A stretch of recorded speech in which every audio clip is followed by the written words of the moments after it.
Hey, it's Jay Berby, and I'm doing a quick live for you to find out and ask you this big question. Where are you right now in relation to your quarter one, your first quarter real estate goals? Do you know how many deals you've closed? Do you know how much you've gotten paid? Chances are you know those numbers. Do you know how many contacts that you made? What main sources of lead generation you have? What you need to improve on? If you don't know all of these things, and if you don't have a current written business plan, then you need to get on that. So let me go over and show you a couple of things that I want you to see here. So your business plan for the year, okay, should compose the following, okay? Your main foundation part of your business strategy, time management, mindset, and don't worry, we're going to keep it real simple, okay? Your sales part, lead gen, lead follow-up, lead conversion, your delivery, negotiation, service, and process, and then the scalability of your business. You know, how can you replicate that? Can you walk away from the business? You might not be there yet in your career, but when you are, trust me, these things are very important.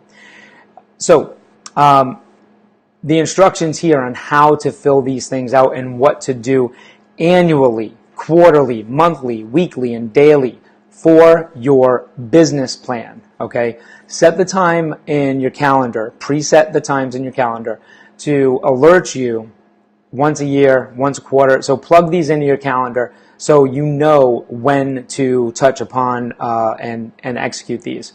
And later I'll give you a link below where you can download a free version of this and start filling it out.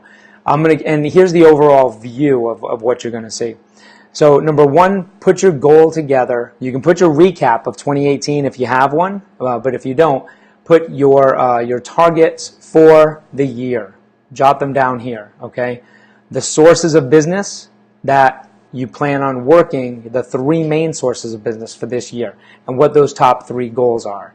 Then you have your 5 challenges and solutions. Where were you weak? And where do you need to grow? What do you need to strengthen? Because a lot of us, we don't always look inside of ourselves as far as what those weaknesses are and address them. We like to think of just the things that we've done well. But I'm here to tell you it's more than that. You need to look at those weaknesses too, and not just look at that and dwell on it, but find the solution, okay? Then your quarterly planning. This is what happens. It's super easy, right? What you do is you just break down what the annual numbers are and divide them by 4. Like, it doesn't get much easier than that. So you divide those by 4, then you'll have those for your previous and your upcoming, and then you fill in these items here. Set your targets, make them visual in front of you, okay, in your top 3 goals, and then it goes down to your monthly planning. This is easy, isn't it? You divide your quarterlies by 3, right? Yeah, that math works out. And then you put your top 3 goals there as well.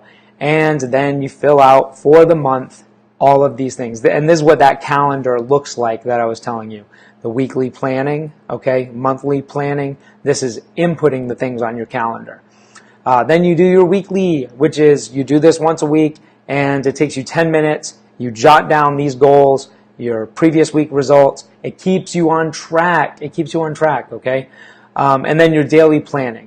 Your daily planning is, again, super easy. But the most important thing that I want to bring your attention to is the IPA versus no. That's right here. Income producing activity versus need to offload.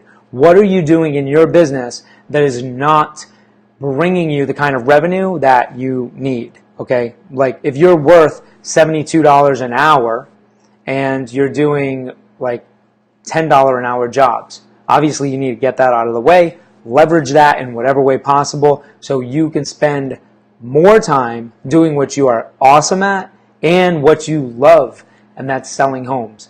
If I could just sell 100% of my time, I would be pretty damn happy, and I'm sure you would too.